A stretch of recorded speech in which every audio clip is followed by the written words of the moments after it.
നമ്മുടെ ഈ കാലഘട്ടത്തിൽ ഏറ്റവും കൂടുതൽ വിവാഹമോചനങ്ങൾ ഉണ്ടാവുന്ന ഒരു സമയം തന്നെയാണ്. കാരണം ഒരു കാലത്തോളം വിവാഹമോചനങ്ങൾ വളരെ കുറവായിരുന്നു. കാരണം അഡ്ജസ്റ്റ് ചെയ്ത് പോകുക, അല്ലെങ്കിൽ അവര് ആ ഒരു സാഹചര്യത്തിലേക്ക് ഇണങ്ങി പോകുന്ന ഒരു സാഹചര്യം ഉണ്ടായിരുന്നു.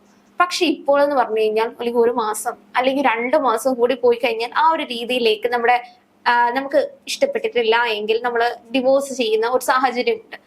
ആ ഒരു സാഹചര്യത്തിൽ നമ്മൾ ആലോചിക്കേണ്ട ഒരു കാര്യമല്ലേ പ്രീ മാരേജ് കൗൺസിലിങ്ങുകളെ പറ്റി. കാരണം അത് വന്നിട്ടുണ്ട് എങ്കിൽ കൂടുതൽ ഈ വിവാഹത്തെ പറ്റി വലിയ രീതിയിൽ വലിയ അറിവൊന്നുമില്ല, അല്ലെങ്കിൽ ആ ഒരു ലോകം അല്ലെങ്കിൽ ആ ഒരു ജീവിതം എന്താണെന്ന് വലിയ രീതിയിൽ അറിയാത്തത് കൊണ്ട് കൂടെ ആയിരിക്കാം പലവരും ആ ഒരു ജീവിതത്തിലേക്ക് വന്നിട്ട് അക്സെപ്റ്റ് ചെയ്യാതെ പെട്ടെന്ന് ആ ഒരു ഡിവോഴ്സിലേക്കൊക്കെ കടക്കുന്നത്.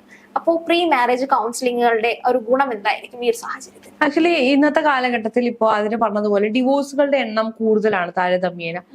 മേ ബി അത് ഒപ്പം താമസിക്കാൻ പറ്റില്ല എന്ന് അറിയുമ്പോൾ ശരി ഒറ്റയ്ക്ക് താമസിക്കാൻ എനിക്ക് പറ്റുമെന്ന് പറഞ്ഞ് പോകുന്ന എല്ലാവരുടെയും ഒരു ധൈര്യമായിരിക്കാം. ആ ധൈര്യമുള്ളത് നല്ലത് തന്നെയാണ്. പക്ഷെ ഇപ്പൊ പറഞ്ഞതുപോലെ ഈ പ്രീ മാരേജ് കൗൺസിലിംഗ് പോലെയുള്ള സംവിധാനങ്ങൾ വരികയാണെങ്കിൽ ആളുകൾക്ക് കുറച്ചുകൂടി തങ്ങൾക്ക് എന്താണ് വേണ്ടത് എന്ന് മനസ്സിലാക്കാൻ സാധിക്കും എന്നുള്ളതാണ്. കാരണം ഇപ്പൊ നമ്മളിവിടെ ഫോർ എക്സാമ്പിൾ നമ്മളിപ്പോ ഇവിടെ മെൻസ്റ്റുറേഷൻ എന്ന് പറയുന്ന കാര്യത്തെ കുറിച്ച് എടുക്കുകയാണെങ്കിൽ ഇതിനെ കുറിച്ച് എന്താണ് ഇത് എന്ന് നമുക്ക് കുറച്ചു കാലങ്ങൾക്ക് മുൻപ് തന്നെ നമ്മുടെ വീട്ടുകാർ നമ്മളെ ഫീഡ് ചെയ്യുന്നുണ്ട്. ഓക്കെ, മാസങ്ങളിൽ ഇങ്ങനെ വരുന്ന ഒരു സംഭവമുണ്ട്. അപ്പൊ അത് വരുമ്പോൾ നമ്മൾ അത് അഡ്ജസ്റ്റ് ചെയ്യാനും അതോട് അഡോപ്റ്റ് ചെയ്യാനും നമ്മൾ തയ്യാറാക്കുന്നുണ്ട്. പക്ഷെ നമ്മൾ കല്യാണത്തിന്റെ കാര്യം എടുക്കുകയാണെങ്കിൽ എന്താണ് സെക്സ്, അല്ലെങ്കിൽ കല്യാണം കഴിഞ്ഞ് കഴിഞ്ഞാൽ സെക്ഷൽ ലൈഫ് എന്താണ് എന്ന് നമുക്ക് ആരും പറഞ്ഞു തരുന്നില്ല. മേ ബി നമ്മൾ ഫ്രണ്ട്സിനോട് സംസാരിക്കുമ്പോൾ അല്ലെങ്കിൽ ഗൂഗിൾ പോലെയുള്ളതില് അല്ലെങ്കിൽ ഭാഗ്യം ഉണ്ടെങ്കിൽ ഏതെങ്കിലും ചേച്ചിയോ ചേട്ടനോ ആരെങ്കിലും വന്ന് ചേച്ചിമാരോ അല്ലെങ്കിൽ ചേട്ടന്മാരോ ആരെങ്കിലും ഒക്കെ വന്ന് പറഞ്ഞു കഴിഞ്ഞാൽ ആയി, അത്രേ ഉള്ളൂ. അതുപോലെ തന്നെ അത് കഴിഞ്ഞിട്ടുള്ള ജീവിതം എങ്ങനെയാണ് മാറുന്നത്, ഇപ്പൊ ജീവിക്കുന്നത് പോലെ തന്നെ അല്ലെങ്കിൽ ഈ പലരും ഈ പ്രണയത്തിലിരുന്ന് കല്യാണം കഴിയുമ്പോൾ ഡിവോഴ്സ് ആവുന്നത് നമുക്ക് കാണാൻ പറ്റും. പ്രണയിച്ചുകൊണ്ടിരിക്കുമ്പോൾ ഉള്ളത് പോലെ തന്നെയല്ലേ കല്യാണം കഴിഞ്ഞാൽ ഒരു താലി കെട്ടി അല്ലെങ്കിൽ ഒരു രജിസ്റ്റർ ചെയ്തു എന്നുള്ളത് മാത്രമല്ലേ വ്യത്യാസം എന്ന് പറഞ്ഞതുകൊണ്ടാണ് ഇവർ അത്തരം ജീവിതത്തിലേക്ക് കടക്കുന്നത്.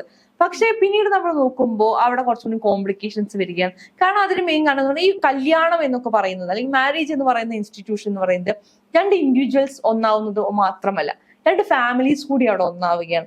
സോ ഈ മെയിൻലി വരുന്ന പ്രശ്നങ്ങളിൽ ഒന്നാണ് ഈ ഫാമിലികൾ കൂടി ഒന്നാകും. അതിന്റെ ഒരു പ്രഷർ കൂടി ഹാൻഡിൽ ചെയ്യാൻ ഈ 2 ഇൻഡിവിജ്വൽസ് തയ്യാറാകണം.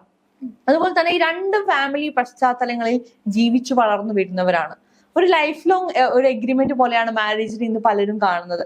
അങ്ങനെയാണെങ്കിൽ അവിടെ എന്തായാലും അഡ്ജസ്റ്റ്മെന്റ്സ് വേണം. ഈഗോ ഇല്ലാതെ ജീവിക്കാൻ സാധിക്കണം.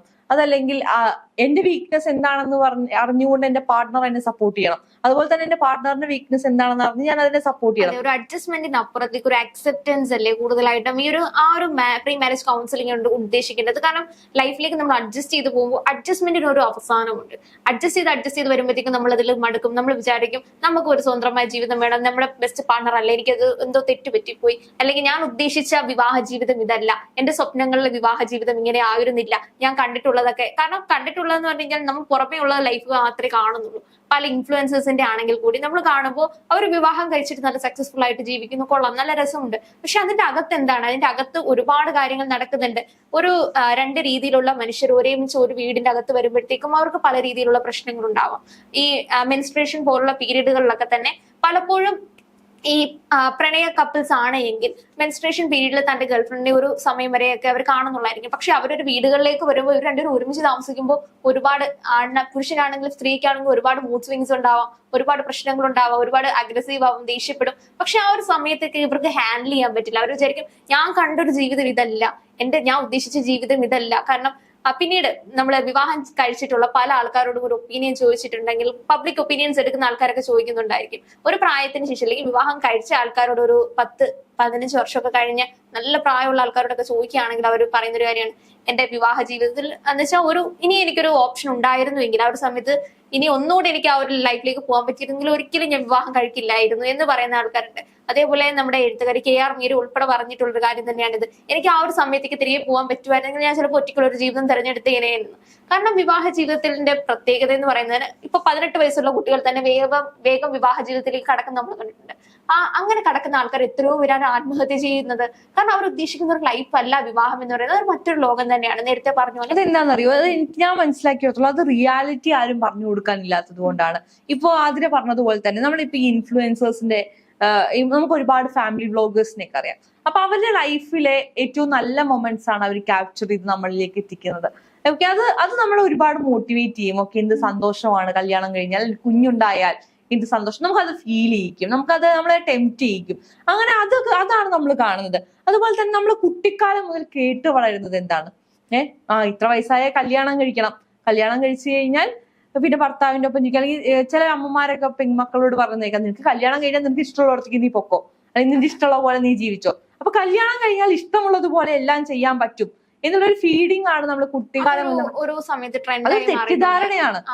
ഒരു ട്രെൻഡായി മാറിയിട്ടുണ്ടായിരുന്നു. കാരണം ഇതേപോലെ ഒരു റീലിന്റെ ട്രെൻഡായിട്ട് അത് മാറിയിട്ടുണ്ടായിരുന്നു. അമ്മ പറഞ്ഞു, കല്യാണം കഴിച്ചു കഴിഞ്ഞാൽ നിനക്ക് എന്ത് വേണമെങ്കിലോ, ഉടനെ കല്യാണം കഴിക്കുന്നു, അത് കഴിഞ്ഞ് മുടി ഷോർട്ട് ആവുന്നു, ഷോർട്ട് ഡ്രസ്സുകൾ ഇടുന്നു, ട്രാവൽ ചെയ്യുന്നു. അപ്പൊ നമ്മൾ ആലോചിക്കേണ്ട ഒരു കാര്യമുണ്ട്, നമ്മൾ ഏറ്റവും കൂടുതൽ അക്സെപ്റ്റ് ചെയ്യാൻ പറ്റുന്നത്, മനസ്സിലാക്കാൻ പറ്റുന്ന ഒരു സ്ഥലമാണ് നമ്മുടെ വീട്. നമ്മുടെ വീട്ടിൽ നിന്ന് ഇതൊക്കെ നമുക്ക് ചെയ്യാൻ പറ്റുന്നില്ല എങ്കിൽ മറ്റൊരു വീട്ടിൽ പോയി നമുക്ക് ഇത്ര സ്വാതന്ത്ര്യം. അത് നമ്മുടെ പാരന്റ്സിന്റെ ഒരു ചിന്താഗതിയാണ്. മേ ബി അവരുടെ ലൈഫിൽ അവർ അതൊന്നും എക്സ്പ്ലോർ ചെയ്യാത്തവരാണ്. ഇപ്പോ അവരെ നമുക്ക് തെറ്റു പറയാൻ സാധിക്കും. അവര് വളർന്നു വന്ന ചുറ്റുപാടുകൾ അതാണ്. അതുകൊണ്ട് നമുക്ക് അവരെ ആരും കുറ്റം പറയാൻ പറ്റില്ല. പക്ഷെ നമ്മുടെ നാട്ടിലെ ഇപ്പൊ ആണുങ്ങളെ സംബന്ധിച്ചിടത്തോളം നമ്മൾ എപ്പോഴും ആണുങ്ങളുടെ ഇമോഷൻസ് കൺട്രോൾ ചെയ്യിപ്പിച്ചുകൊണ്ടാണ് അവരെ വളർത്തുന്നത്. അവർക്ക് നമ്മൾ പല സിനിമകളിലും കണ്ടിട്ടുണ്ട്. ഇപ്പൊ നമുക്ക് മറ്റേ ദർശനയും ബേസിൽ ജോസഫും, ജയ ജയ ആ സിനിമ നമ്മൾ എടുത്തു നോക്കുകയാണെങ്കിൽ അതിൽ നമുക്ക് ഈ ബേസിലിനെ പറഞ്ഞു ഫീഡ് ചെയ്യിക്കുന്ന ഒരാളായിട്ട് നമുക്ക് ഒരു കഥാപാത്രം ആ സിനിമയിലുണ്ട്. ആ സിനിമയിൽ ആ കഥാപാത്രം ആണുങ്ങളായ 2 കൊടുക്കണം, ആണുങ്ങളാണെങ്കിൽ പെണ്ണിനെ വരച്ച വരയിൽ നിർത്തണം, ഇത്തരത്തിലുള്ള കാര്യങ്ങൾ ഫീഡ് ചെയ്യിക്കുകയാണ്. ബേസിലൊന്ന് അയയാൻ തീരുമാനിച്ചാൽ പോലും ഇയാളുടെ ഒരു ഫീഡിങ്ങിലാണ് ആ സിനിമ മുന്നോട്ട് പോകുന്നത്. അതുപോലെ തന്നെ പലരുടെയും ജീവിതത്തിൽ അങ്ങനത്തെ മനുഷ്യന്മാരുണ്ട്. ഇപ്പൊ നമ്മുടെ വീട്ടിൽ ഇപ്പൊ കല്യാണം കഴിഞ്ഞതിന് ശേഷം ഒരു പെൺകുട്ടി എന്ന നിലയ്ക്ക് എനിക്ക് എന്തെങ്കിലും ഒത്തുപോകാൻ സാധിച്ചില്ലെങ്കിൽ ഞാൻ വീട്ടിൽ വന്നിട്ട് അമ്മോട് പറയാം, അമ്മ ഇതൊക്കെ ഇങ്ങനെയാണ്, എന്നെ കൊണ്ട് പറ്റത്തില്ല എന്ന് പറഞ്ഞാൽ പറയും, ഇത് കല്യാണത്തിലൊക്കെ സ്വാഭാവികമാണ്, നീ ഒരു കാര്യം കുറച്ചും കൂടി നോക്ക്, അല്ലെങ്കിൽ നീ അഡ്ജസ്റ്റ് ചെയ്യുന്ന. ലക്ഷ്മിയുടെ ഒരു സിനിമ ഉണ്ടായിരുന്നു, അമ്മു എന്ന് പറയുന്നത്. ആ സിനിമയ്ക്കകത്ത് വ്യക്തമായിട്ട് കാണിച്ചു തരുന്നുണ്ട്, കൃത്യമായ ഒരു ഫാമിലി എന്താണ് എന്ന് അറിയാണ്ട് ഒരു ജീവിതത്തിലേക്ക് കടക്കുകയാണ്. നല്ല ഒരു പോലീസ് ഉദ്യോഗസ്ഥനാണ്, ആ ഒരു ലെവലില് കല്യാണം കഴിക്കുന്നു.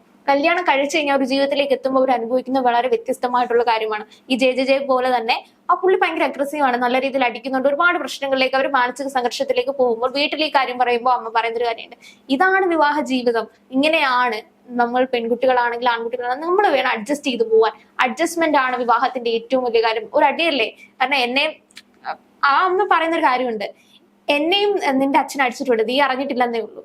കാരണം ഈ ഒരു കാര്യം നമ്മൾ അറിയിക്കാതെ ഹൈഡ് ചെയ്ത് വെക്കുമ്പോൾ, കാരണം ഇവർക്കറിയില്ല ആ പെൺകുട്ടിയെ സംബന്ധിച്ച് അച്ഛനും അമ്മയും നല്ലൊരു ജീവിതമാണ്, ഇവരുടെ ദാമ്പത്യ ജീവിതത്തിനും പല പ്രശ്നങ്ങളും ഉണ്ടാവും. പക്ഷെ ആ ഒരു രീതിയിലേക്ക് ഒരു ദാമ്പത്യ ജീവിതം എന്താണ് അല്ലെങ്കിൽ എങ്ങനെയാണെന്ന് കൃത്യമായിട്ടൊരു അറിവ് കിട്ടാതെ പെൺകുട്ടികളാണെങ്കിലും ആൺകുട്ടികളാണെങ്കിലും ആ ഒരു ജീവിതത്തിലേക്ക് കയറുമ്പോൾ പല രീതിയിലുള്ള പ്രശ്നങ്ങളുണ്ടാവും. ഇപ്പൊ നമ്മൾ ഈ കല്യാണത്തിന് പൊതുവെ നമ്മൾ ഈ ജാതകപ്പൊരുത്തം ഒക്കെ നോക്കുന്നത് കാണാറുണ്ട്. അതിലുപരി അവരുടെ ഒരു മാനസിക പൊരുത്തം നോക്കിക്കഴിഞ്ഞാൽ ഇത്തരം പ്രശ്നങ്ങളെ നമുക്ക് അവോയ്ഡ് ചെയ്യാം. ആ മാനസിക പൊരുത്തം നോക്കാൻ ഈ പ്രീ മാരേജ് കൗൺസിൽ പോലെയുള്ള സംവിധാനങ്ങൾക്ക് സാധിക്കും എന്നുള്ളതാണ്. അതുകൊണ്ട് ഇത്തരം സംവിധാനങ്ങൾ വരുന്നത്, ഇപ്പൊ നമ്മൾ ചില മതങ്ങളുമായി ബന്ധപ്പെട്ട് നോക്കുകയാണെങ്കിൽ ഇത്തരം സംവിധാനങ്ങൾ ഓൾറെഡി ഉണ്ട്. പക്ഷെ അത് കുറച്ചും കൂടി ഇലാബറേറ്റ് ആയി എല്ലാവരിലേക്കും എത്തുകയാണെങ്കിൽ അത് വളരെ യൂസ്ഫുൾ ആയ ഒരു കാര്യം തന്നെയായിരിക്കും.